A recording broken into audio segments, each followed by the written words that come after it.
Guess who's back for their annual appearance? Yeah, this year kicked my ass in terms of what I was working on. Most of this year was plagued by schoolwork, moving into a new place, and being more focused on my other channel, The Muses Mire. So, unlike any other year, I won't promise you I'll upload more next year because it likely won't happen. But you know what I have done this year? Play a whole bunch of games. More than last year, and I am here to give you my thoughts on all of them, spoilers for such games ahead. So technically I played this game last year, but it was after I made my video, so I shall put it in here. Mario Wonder is everything I wanted in a modern Mario 2D platformer. It is leagues of fun with so much variety in every single level. I appreciate how much this game innovates on the core themes of the new Super games and makes it its own. The plain grasslands, deserts, and lava worlds have been transformed into far more exciting variants that, honestly, half the time don't even adhere to the theme because all of the insane wonder abilities. These wonder seeds add a much needed layer of depth to the 2D Mario formula. Some of these are insanely fun to play around with. The badges help with adding more dynamism to the movement, a huge roster of characters, some of the most fun power-ups in the series. Everything is an absolute win. So it's a shame that some of the things are the bosses. I have no idea what happened to your man. Besides the final boss, all of these guys are so damn lame. I'm not even opposed to having Junior as a constant boss, but these ended up being less exciting than the Koopalings, which is insane for a game bursting with this much creativity. Aside from that one blunder, Mario Wonder is a fantastic entry in the 2D Mario lineup, and I hope the series keeps up in this direction going forward. Oh boy. Right, so I already discussed Multiversus a while back, and yeah, this game was a huge disappointment. Corporate greed claiming what is otherwise a solid platform fighter. All the microtransactions, bland UI, and unreliable network connections managed to kill this game for a second time, which is a damn shame because it's clear a lot of effort was put into this relaunch. Good cinematics, some of the most inventive character movesets I've seen, and a clear enthusiasm for Warner Bros.' catalogue. It's just a shame that all of this was placed in the hands of a company who didn't care enough about the actual craft of the game and decided to rush out development so bad that the game didn't launch with custom controls, almost any balance patches from the beta because of the shift to a new engine, and the game was doomed to fail once more. I was really hoping this game would surprise us, that it would be good in spite of the free-to-play curse, but now I just don't want to see this game again. Hopefully this team can make something free from the clutches of Warner Bros. In the future, but sadly, Multiversus was not that game. Yep! This is my game of the year. Hollow Knight is one of the most immersive, magical, and challenging games I have ever had the pleasure of playing through.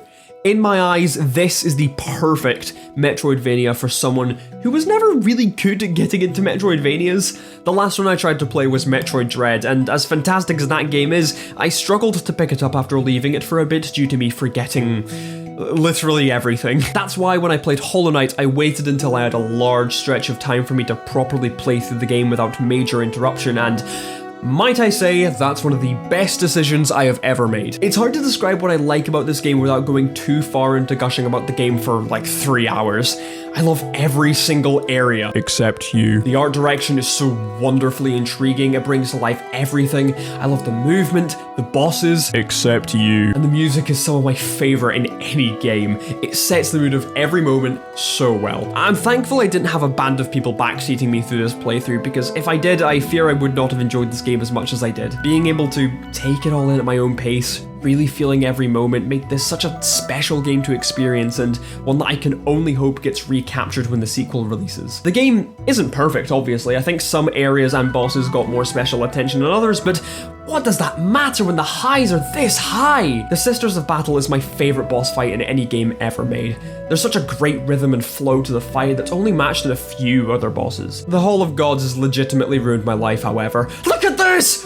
Fuck you! Aside from the bosses, I found that exploration was actually the thing that I enjoyed most about this game. Just finding new areas, that sense of discovery when you come across something new, piecing together what little bits of the world and story there are, experiencing a kingdom that has completely fallen to ruin. It's just, man, there truly isn't another game like Hollow Knight. Go and play it, please. No matter when you hear this message, it'll still be too long before Silksong.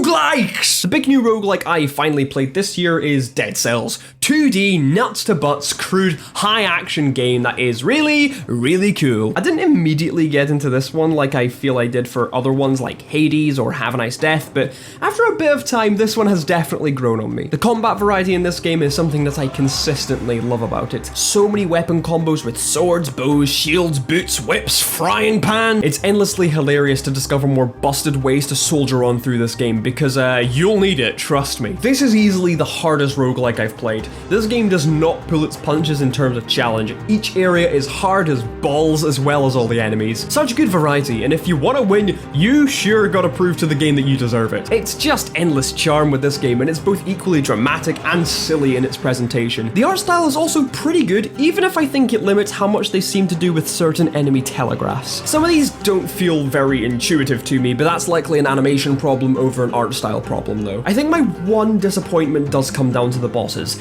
Outside of the Timekeeper, it never felt like much was going on personality-wise, and their designs never felt overly clever or intuitive. As climactic as the Hand of the King's boss fight is, I don't think it's incredibly well designed.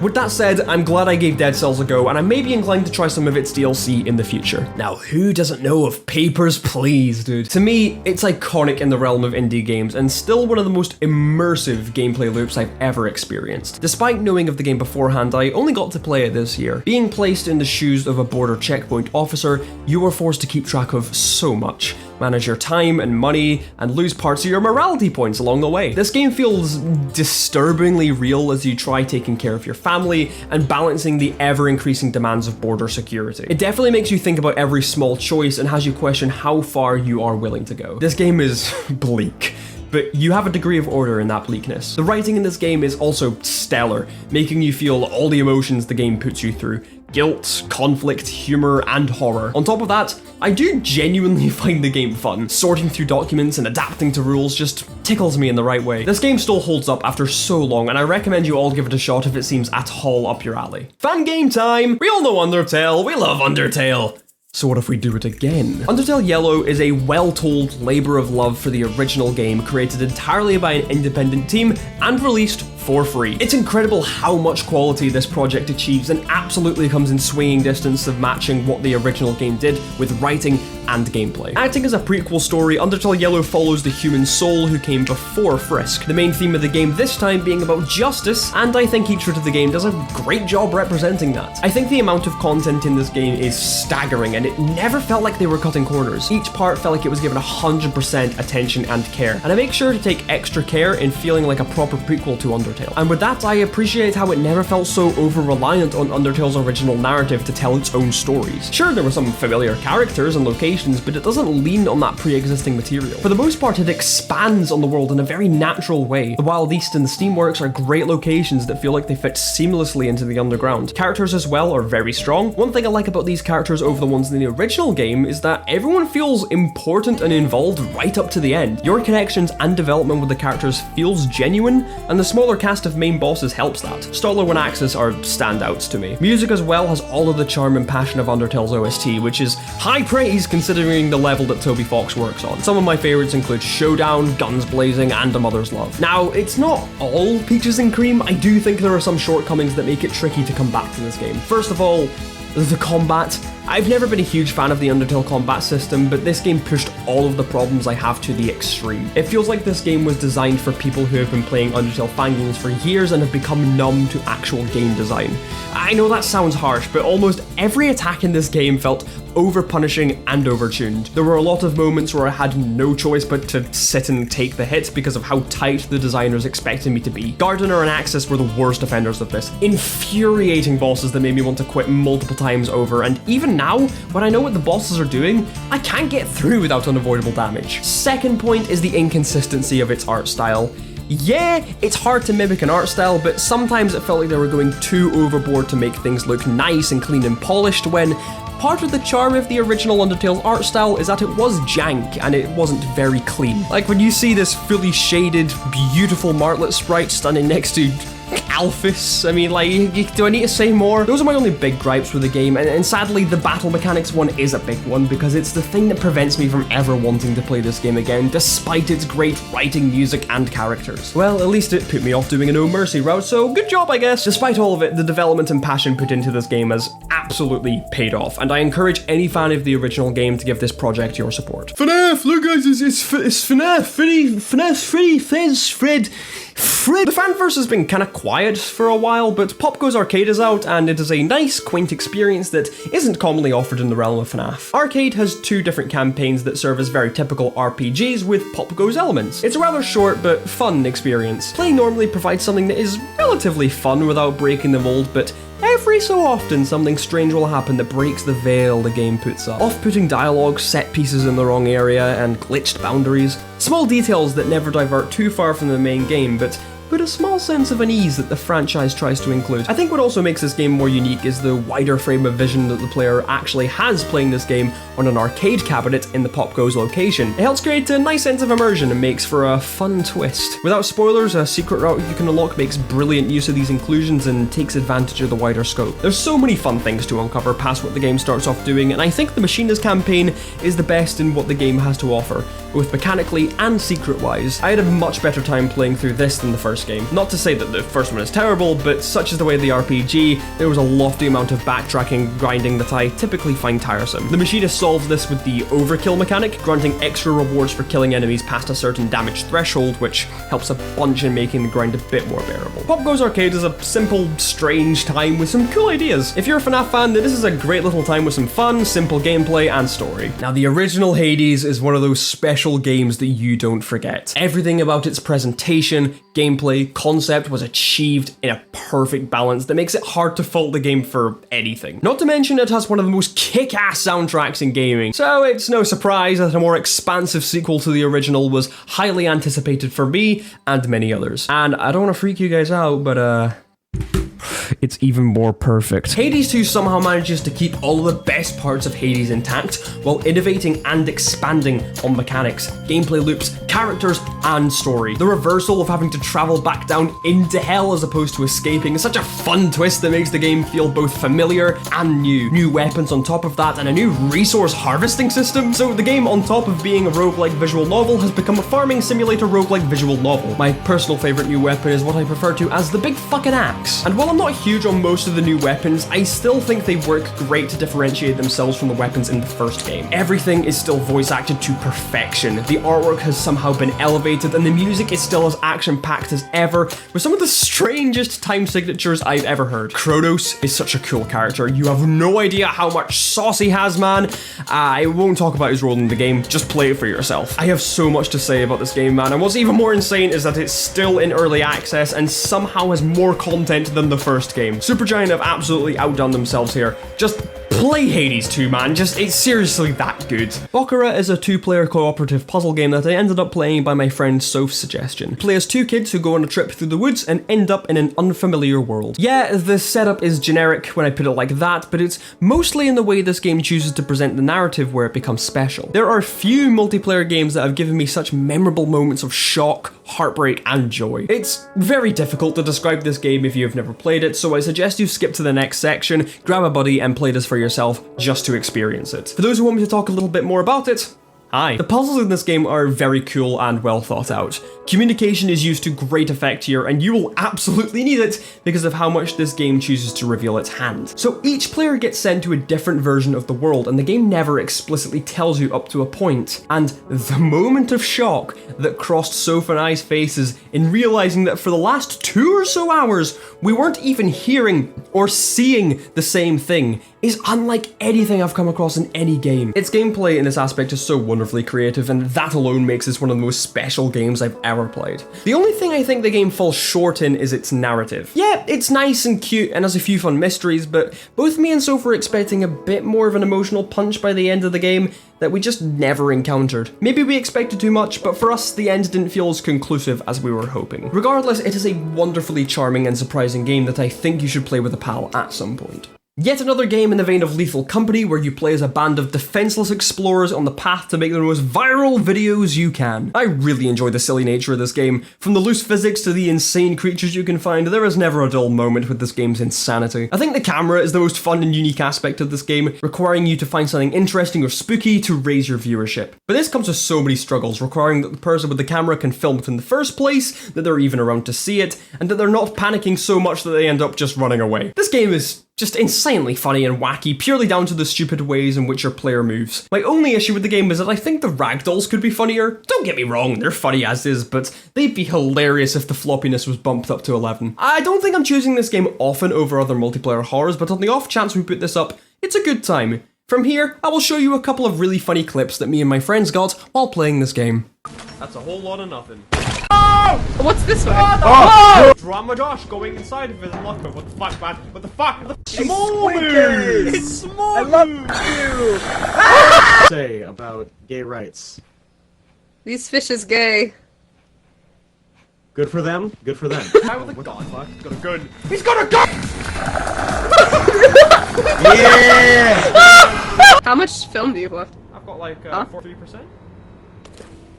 This has to be the stupidest game I've ever played. Crab Game is a parody Squid Game with awful movement, awful graphics, terrible voice chat, and straight up unfair game modes.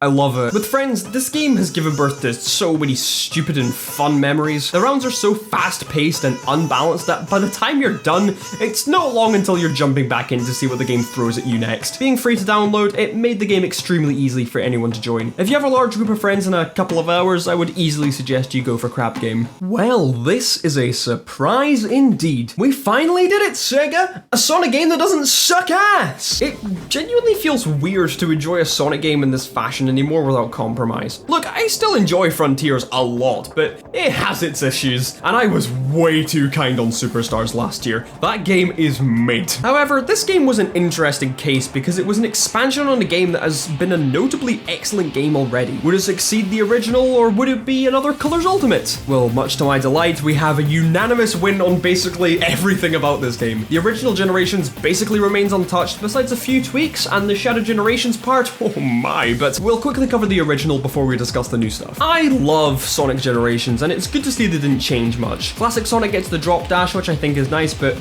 modern Sonic gets it too? This one I'm not too keen on. It was mainly just an unexpected hurdle for me to play with. There were sadly a few more weird bugs with collision than I would have liked, but that didn't take a whole lot away. Gameplay and level design are still top notch, though I think the biggest thing to address is the cutscene dialogue. I'm personally not too bothered by the changes. I think some of the references included are fun and harmless, and yeah, some of them don't make much sense since some characters are characterized differently than their 2011 counterparts. However, what I do think is most concerning is that this does set a precedent. Yeah, it's harmless here, but Generation's story wasn't important beforehand anyway. But let's say they remake Sonic Unleashed, or Sonic Heroes, or Sonic 06. If this becomes the norm, then I do fear for how Sonic's legacy gets preserved, to be replaced by what may be more flimsy or nonsensical dialogue. That's just my take, but let's get on to what everyone really cares about. Shadow Generations. Yeah, it's really, really good. Some of the best stuff the franchise has to offer. The return to stages that are less renowned by the fan base is such a refreshing thing to see after constant injections of Green Hill and Chemical Plant. The game perfectly serves to enhance these stages in a fun and refreshing way with some great spectacle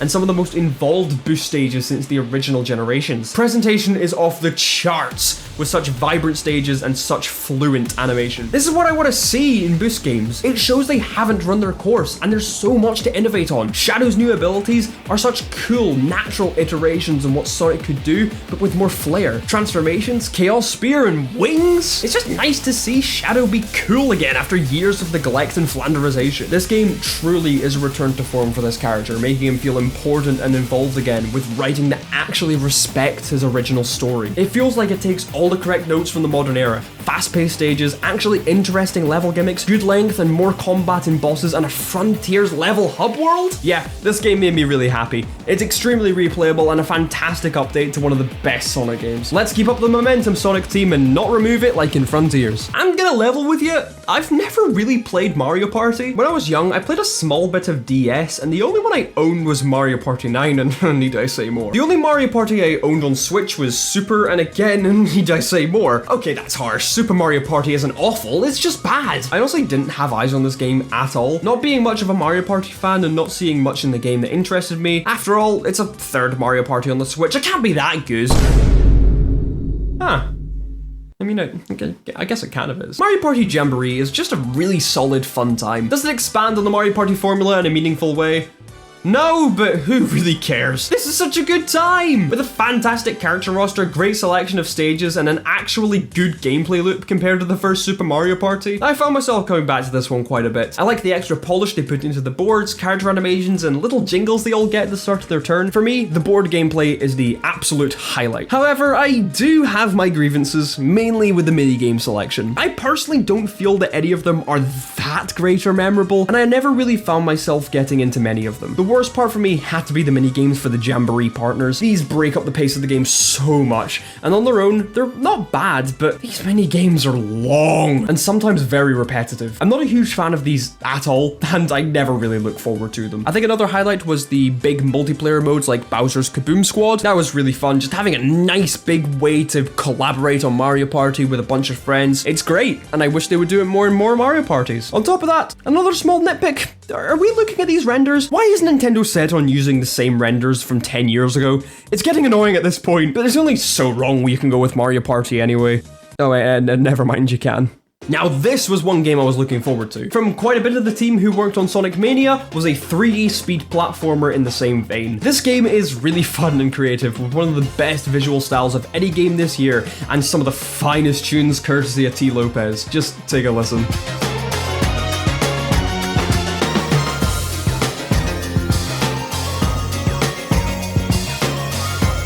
The movement system of this game is absolutely its best feature. It feels so fluid and dynamic to control. It always felt like the level design served to motivate me to find more creative ways to progress. Though there isn't much of a bonus for time compared to bonuses for tricks performed. Name of the game is combos, and I am shit at these. Despite these, pretty much every level is great mechanically, and there was never really any dip in quality when it came to this. Sadly, there is one thing that keeps me from returning to this game more than I'd want to. The unreliability. This game is kinda buggy, sometimes to an ignorable point, and that's very unfortunate considering the strength to the rest of the game. I ran into way more bugs than I'd like to admit in my first blind playthrough, and it piled up quickly. Despite all of it though, this game is fantastic, a passionate and fun-filled time through and through. Check it out if it's up your alley. I can't wait to see more from this team. I think this game has done some irreversible damage to me and my friend's relationship. Be warned. Do not play Overcooked if you wish to preserve your mental health or status. They will wilt away faster than the lettuce I keep accidentally throwing into the bin. Overcooked is a perfectly tooled, maddening experience that should be everything I love in a game, but has somehow become everything that gives me horrible flashbacks each time someone brings it up. All I want to do is make a bolognese, but this game makes the simplest tasks something that finally brings tears to my eyes. These levels are so well designed to let you do just enough, but not enough so that you end up getting in everyone's way. Communication is the name of the game. Like any kitchen, if one thing falls apart, then the whole operation falls apart. When you play this game, you are essentially saying, I believe in myself and my fellow acquaintances, before shattering that assumption when something goes wrong. And don't get me wrong, when you get a solid game where everyone is focused and things run smooth, it's a magical experience. But half the time the kitchen is burning, everyone is yelling, and I've absolutely changed as a person because of this game. 1 out of 10, I would play 100 times again. Neon White is a first-person 3D platformer, shooter card game parkour collectathon visual novel. As the way I like to always introduce the game because it sounds ridiculous when I put it like that, and yeah, this game is kinda nuts. For the main gameplay, which is all I really cared about with this game, is some of the most high-octane and well-crafted speedrunning courses I have ever played. If you're not returning to every level to get a better time, then I'm afraid to say, you're just playing the game wrong. Never have I been so determined to prove I am good at a game, to earn all of its ranks and show that I understand every facet. At a point, the ruby medals aren't even good enough anymore. You have to go further. The cards double as both different types of weaponry and movement-based discard abilities, which is probably one of the most unique mechanics in any game I've ever seen. It adds so much depth and consideration to how and where you use every move at your disposal. You give me Godspeed, I already feel like a titan! Optimization is the name of the game, and you will be making sure you complete every level until your fingers plead mercy. Everything in regards to the main gameplay is incredibly well done. On the flip side, we have the story, and this is definitely the weakest part of the game. I was not prepared for how corny and flat the writing would be in this game, and yeah, after a certain point, I just wanted the characters to stop talking so I could get back to the point. I never really took a liking to any of the characters, but thankfully, most of it is optional, and the game gives you a really easy way to skip most of it, so if it's not your thing, then you don't need to bother with it. But this game is absolutely something I have never experienced in anything else, and it is no doubt one of my favorite games of the ones I played this year. Does this ever happen to you? I found Downwell for stupid cheap on Steam and stumbled into a very fun arcade roguelike where you play as some guy who wanted to find out what happened to all those coins people put down the wishing well. He is also an expert engineer, possessing gun boots. This is a very charming time waster of a game, very archaic in its design, but that adds to the charm and fun. Variety of locations, enemies, and weapons that make experimentation very fun. There's just a whole ton to the game, but for what's here, I had a good little time with it. There's a lot of customizability and the controls feel fluid and responsive. A fun, high-octane game that I'd recommend you give a shot. A blast from the past! I never said they needed to be new games, just ones I played this year. After playing the insanely fantastic Hollow Knight, I wanted to play a game of its roots, and Super Metroid mostly still holds up to this day. It is insane just how much they managed to pack into this game on the SNES. The areas have such good variety, and the vibes that are created through the atmosphere and music are surprisingly well done. The progression of mechanics is also really cool. I feel like I got every ability I wanted when I needed them, and the game never forced me down an impossible path. Don't get me wrong though, this game is still hard, and some of its design clearly hasn't aged as gracefully as some other games of its kind. Some hidden rooms are just kinda unfairly hidden, and some parts aren't very intuitive. Boss design though is very cool, and that's always a win. It was fun to try this game out. In many aspects, it still holds up as a pillar of one of the best video game genres. I too often like shooting my friends. Buckshot Roulette is Russian roulette at 200%. A really simple experience with endless replayability and variety. I've mostly played the multiplayer with friends, and the amount of bitter rivalries, confusion, and bold plays stick out more than any other game. I swear this game is engineered to make you feel like a master tactician in one moment, then a bumbling idiot in another. At the end of the day, it doesn't really matter. This is Russian roulette. Fate has other plans in mind for you, and whether you decide to put holes in your friends or fancy your odds, there's only so much you can do, and that tension is unmatched. Not to mention the amount of funny interactions this game manages to engineer. The specific timing of when you choose to shoot the gun is so fine-tuned for a perfect build-up and release. Shooting my friends has never been so exciting. Highly recommend this small little title. This game came out of nowhere. Just at a random point this year, a load of my friends started playing this quaint little multiplayer fishing game. I caved, decided to check it out, and discovered a very simple but effective time waster. Webfishing is the kind of game I needed this year. Something where I could chill out, gather some fish, and talk with friends for an hour or so. It's not the most elaborate. Mechanically, it's not even that special, but it is endless. For me, catching fish becomes a side attraction to just having a great excuse to chat with some close mates and play a nice little game in the meantime. It's so easily accessible, with many fun inclusions like this dumb punching glove that it's no wonder this game took off. An affordable fishing sim that's perfect for everyone to get involved with for a quiet evening. Certainly one of the coziest games this year. And with that, I have discussed every game I got around to playing this year. A very good selection, I'd say. Thanks to everyone who suggested I play any of these, anyone who played them with me. It's always the best thing to experience a good or fun game with people I'm close with. But if you liked what you've seen here, leave a comment telling me about some games you played and which ones you enjoyed. I'll very likely be here doing the same shtick next year, so if I don't see you before then, have a good 2025.